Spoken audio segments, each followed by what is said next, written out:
Let's compare a spoiled sourdough starter to a hungry, hooch-filled sourdough starter to a healthy, active sourdough starter. For science, I decided to let one of my sourdough starters sit out on the counter for multiple days without feeding it. While sourdough starters can definitely grow your typical fuzzy mold or just green spots, anything like that, and it has gone bad if you see that, what often will happen before that is that you will have a sourdough starter that's gone bad. It's going to be either orange or pink. Now, when you see the pink or orange, that is not mold, but it is a harmful bacteria. That isn't just a hungry or weak starter. It is unsafe, and no amount of feeding or scraping off or pouring off the top layer can save it. It will make you sick. Do not use it. Just throw it away. Now we have a sourdough starter that a lot of people, when I show this, they think that it has gone bad and that it is mold.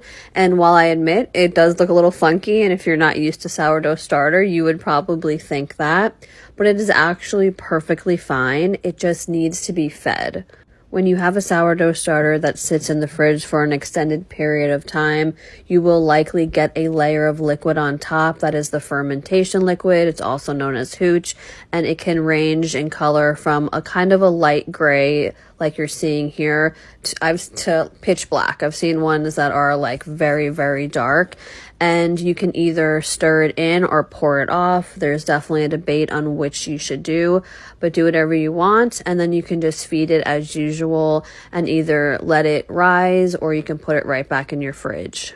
And then here, I'm sure many of you are familiar with what a healthy, active sourdough starter looks like. This is my main sourdough starter. I keep it on the counter 24/7, and I generally feed morning and night, roughly 12 hours apart.